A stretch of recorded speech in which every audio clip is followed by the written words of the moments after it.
The very first words out of her mouth were, "This isn't your land anymore." That's what I heard the second I stepped onto the porch of my family's old cabin after years away, like I was trespassing on my own bloodline. Imagine coming home after 3 long years spent taking care of my mom through her final illness, only to find strangers with clipboards in your yard, spotlights lighting up the grass, and a woman in a navy blazer acting like she'd bought the deed out from under you. My chest was pounding, not from fear, but from the ridiculousness of it all, because I knew deep down something wasn't right. That woman was Margaret Blake, president of the local homeowners association and apparently self-appointed queen of the valley. She was standing beside a folding table covered with little wooden signs and a scale model of what looked like a brand new subdivision. Miniature trails, benches, a heritage gateway. And she was speaking to a small crowd of neighbors like she was unveiling a new city park. "Today we celebrate the Green Springs Enhancement Project," she said, her voice polished like a corporate trainer. "This parcel has been functionally inactive for 3 years and can now serve as a shared community benefit." Functionally inactive? That was my porch, my taxes paid on time, my insurance current, my family's history carved into those walls. I'd spent a career as a federal land inspector, so I knew what abandonment looked like, and this wasn't it. So I didn't bother arguing. I just walked over to her little model, picked up the plastic boundary markers she'd placed around my land, and carried them across the street. I set each one down neatly on her own porch like borrowed tools being returned. The symbolism wasn't subtle, it wasn't meant to be. Her polished smile cracked in an instant.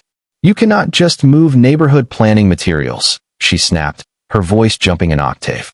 "This estate has been abandoned under HOA emergency protocols. Non-maintained assets are subject to public enhancement." She was gripping that leather portfolio like it was a life raft. And for the first time, the crowd shifted, eyes darting between us. Then someone spoke, a younger woman named Elena Cruz, new in town, but I'd heard she was an attorney. She adjusted her glasses, calm as you please, and said, "Margaret, HOAs don't have eminent domain. You can't seize private land and call it public. That's a court process, and even then, land reverts to the county, not to you." You could feel the tension break, like ice cracking. People started whispering, trading looks, reconsidering every fancy speech Margaret had given them over the years. That was the first crack in her armor, but not the last. A week later we were all in the county records office. Margaret hauled in 2 boxes full of charts, memos, and glossy binders, while I showed up with one slim folder, my deed and photos of an old granite boundary stone I'd found buried under leaves behind the cabin. The examiner, an older guy named Mitchell, flipped through her binders politely, then paused when he opened mine. He laid out a national survey map, finger-tapping the Carter family name printed across the valley, my family. Turns out our land grant had been far bigger than I ever realized, holding rights that stretched under nearly every house in that subdivision. Margaret's smile froze. She scrambled through her papers, waving a stamped memo that looked official, claiming she'd secured provisional support because my land had been inactive. But Elena leaned forward, voice low but steady.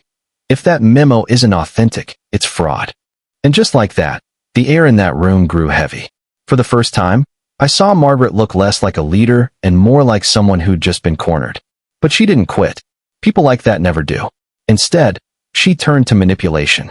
Within 2 days, she was knocking on doors with cookies, telling neighbors I was some absentee owner who wanted to rob them of their children's trails and shared spaces.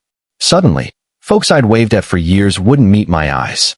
At a neighborhood safety meeting she painted me as selfish, out of touch, even dangerous. I showed up anyway. She was at the podium with slides of smiling kids on hiking paths, telling everyone I was the obstacle to their happiness. It was a slick performance, until a contractor named Tom shifted in his seat. He looked pale, sweating, then finally muttered that Margaret had pressured him to create fake paperwork about trail use. When she barked at him, "Do you want work here again, Tom?" the room gasped. I pulled out my phone, red recording light glowing, and the sound of her threats filled the silence like thunder. That was the moment neighbors stopped seeing her as a protector and started seeing the cracks. But Margaret wasn't finished. Next came official-looking letters stuffed into mailboxes, warnings of thousands in damages and penalties if folks didn't support her. Some neighbors cried, others panicked. But I dug into it and found the source, a sham website called Valley Collective News, a content mill that sold fake legal notices to scare people. Worse, Margaret was getting kickbacks every time she used them. Then came the phony inspectors. 2 men in uniforms showed up at my door, claiming environmental and fire safety violations on my land. They carried clipboards and spoke with bureaucratic precision, but I'd been in government too long not to smell a fake. Their credentials didn't hold up, their answers were vague, and when Elena arrived mid-visit, they practically ran off the porch. Research confirmed neither agency existed. Margaret had created an entire fake oversight network to intimidate people. At that point, I knew talk and documents weren't enough. People trust what they can see. So I organized a watershed test, a public demonstration with county engineers, residents, and officials watching. We poured biodegradable dye into the ridges, and the colors traced down the valley exactly where the federal land grants had marked boundaries 2 centuries ago. It was mesmerizing, blue, red, and green streams carving ancient lines into the landscape, undeniable proof. Margaret showed up halfway through, heels sinking into the dirt, trying to question the science. But she didn't know the first thing about hydrology, and she wound up arguing with runoff patterns while standing ankle-deep in the evidence. Residents exchanged looks, county officials took notes, and I just stood there watching her facade collapse. That was the turning point. People who'd been paralyzed by her authority finally saw the truth, clear as those colored streams.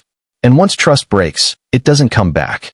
She tried one last time, destroying evidence in the dead of night, intimidating witnesses, even trying to bribe neighbors. But cameras caught her, recordings piled up, and eventually prosecutors filed charges that reached far beyond our little valley. Fraud, impersonation, conspiracy, mail scams across multiple states. Her empire wasn't taken from her. It collapsed under its own weight. Now, our valley is different.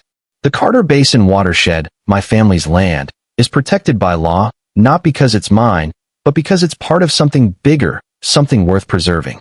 The neighbors, the same ones who once muttered doubts at me, now talk openly about what we went through, rebuilding trust piece by piece. And Margaret?